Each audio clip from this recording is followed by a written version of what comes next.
అండి welcome to Krish kitchen.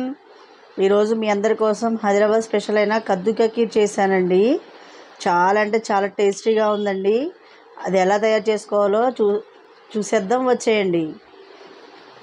ముందుగా మనకి కద్దు కీర్ తయారు చేసుకోవడానికి కావాల్సిన పదార్థములు: ఒక టీ కప్పు సగ్గుబియ్యం తీసుకోవాలండి. వాటిని మనం ఒక 1 అవర్ సేపు నానబెట్టుకోవాలి. నానబెట్టుకున్న తర్వాత ఒక స్టవ్ ఆన్ చేసుకొని పొయ్యి మీద పాలు పెట్టుకోవాలండి. లీటర్ పాలు తీసుకున్నాండి నేను క్వాంటిటీ. ఎందుకంటే పాలు ఎంత చిక్కటి పాలు తీసుకుంటే మనకు స్వీట్ అనేది అంత టేస్టీగా వస్తుందండి. పాలని కూడా బాగా మరిగించుకోవాలి, వాటర్ పోయకుండా. నేను లీటర్ పాలు అట్లనే పొయ్యి మీద పెట్టి మరిగిస్తున్నానండి. చూడండి, బాగా మరుగుతున్నాయి. బాగా మంచిగా మరిగి ఆ పాలు అట్లా మీగడ తారు వచ్చే వరకు మరిగించాలండి. అంటే ఒక 15 to 20 minutes మరిగించాలి. ఆ తర్వాత మనం పక్కన నానబెట్టుకొని ఉన్న సగ్గుబియ్యాన్ని వేయాలండి.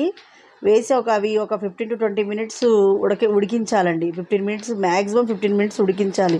సగ్గుబియ్యం అనేవి మంచిగా నానితే మాకు 15 minutes ఉడికితే పాలలో సరిపోతుందండి.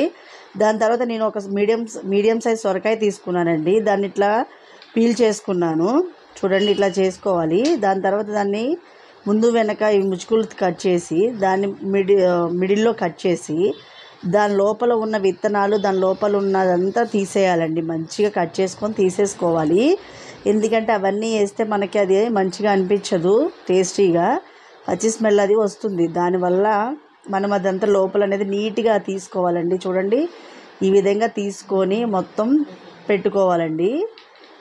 ఇలా తీసేసుకోవాలి నీట్గా. చూడండి, నేను ఎంత నీట్గా తీసానో. తీసి దాన్ని మనం ఇవి క్యారెట్, బీట్రూట్ అవి తురిమే ఉంటుంది కదండి. దాంతో మనం దీన్ని మొత్తం సన్నగా మొత్తం తురుముకోవాలి. ఇట్లా అవుతుంది. దాన్ని మనము పొయ్యి మీద ఒక ప్యాన్ పెట్టి ఒక 2 tablespoons నుంచి 3 tablespoons నెయ్యి వేసుకొని మొత్తం ఇది ఒక 5 to 10 minutes high flame, medium ఫ్లేమ్లో చూసుకుంటూ మనము అది పచ్చివాసన పోయేలాగా వేయించుకోవాలండి బాగా. ఇట్లా మనము నెయ్యిలో దీన్ని వేయించుకోవడం వల్ల ఆ పచ్చి స్మెల్ ఏదైతే ఉందో మొత్తం పోయి మనం సొరకాయతో చేసామన్న ఫీలింగ్ కూడా రాదండి స్వీట్. చూడండి, నేనైతే చాలా బాగా ఆ నేతిలో వేపుకున్నానండి. వేపుకొని బాగా అంటే బాగా మంచిగా వేపుకున్నాను.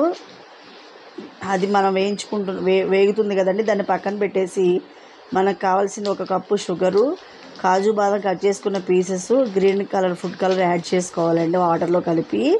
తర్వాత మిల్క్ మేడ్ ఒక 1 tablespoon వేసుకోవాలండి. పచ్చికోవా అండి. పచ్చికోవా యాడ్ చేయడం వల్ల మనకి స్వీట్ అనేది మంచి టేస్టీగా ఉంటుందండి. చూడండి, సగ్గుబియ్యం ఉడికిపోయినాయండి పాలల్లోని. ఒక్కసారి మనం అట్లా కలుపుకోవాలండి.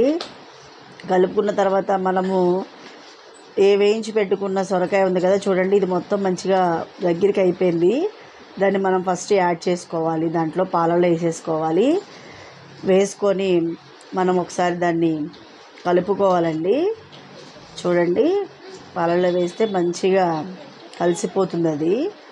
అట్లా కలుపుకోవాలండి ఒకసారి. కలుపుకున్న తర్వాత మనం చూడండి, అట్లా కలుపుకొని ఒక 5 minutes to 10 minutes ఉడికించాలండి. ఉడికించి అది ఉడుకుతూ ఉంటుంది పక్కన.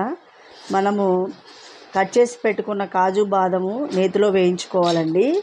బ్రౌన్ కలర్ వచ్చేలాగా వేయించుకోవాలి. మనం ఇప్పుడు పాలల్లో వేసిన ఇది సొరకాయ అది ఉంది కదండి, అది మొత్తం ఇట్లా చూడండి మంచిగా ఉడికిపోయింది. ఉడికిపోయిన తర్వాత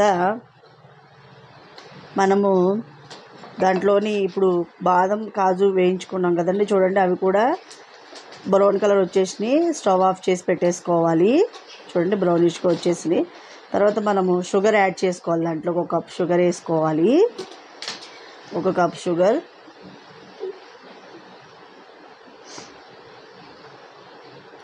షుగర్ వేసిన తర్వాత మనము మిల్క్ మేడ్ 1 స్పూన్ వేసుకోవాలండి. 1 స్పూన్ మిల్క్ మేడ్ సరిపోతుంది. నేను తీసుకున్న క్వాంటిటీకి 1 కప్పు షుగర్ సరిపోయిందండి. తర్వాత ఒక 50 grams అట్లా పచ్చికోవా తీసుకోవాలండి. పచ్చికోవా వేయడం వల్ల ఏంటంటే మనకి మంచిగా స్వీట్ రెసిపీ అనేది, టేస్ట్ అనేది చాలా బాగుంటుందండి. ఇది మనకి మిల్క్ పార్లర్లో దొరుకుతుంది, తెచ్చుకోవచ్చు అండి అవైలబుల్గా. ఫ్రెష్ తీసుకోవాలి. ఒకసారి మనం అట్లా 4-5 సార్లు కలుపుకోవాలండి. ఎందుకంటే కోవా అనేది కరగాలి కదా. దాని తర్వాత మనం ఫుడ్ కలర్ కలిపి పెట్టుకున్నాం కదా, ఫుడ్ కలర్ యాడ్ చేసుకోవాలండి. ఫుడ్ కలర్ యాడ్ చేసుకొని మనం కలిపితే మనకి గ్రీనిష్గా వస్తుందండి. చూడండి, గ్రీనిష్గా వచ్చిందండి. దాని తర్వాత మనము ఇలాచీ పౌడర్ 2 టేబుల్ స్పూన్స్ వేసుకోవాలండి. ఎందుకంటే ఇలాచీ పౌడర్ వల్ల మనకి స్మెల్ అనేది మంచిగా ఉంటుందండి. దాని తర్వాత మనం వేయించి పెట్టుకున్న కాజు బాదం ఉన్నాయి కదా, అవి కూడా మనం యాడ్ చేసేసుకోవాలి. నేను కొన్ని పక్కన పెట్టుకున్నానండి పైన గార్నిష్లా వేయడానికి.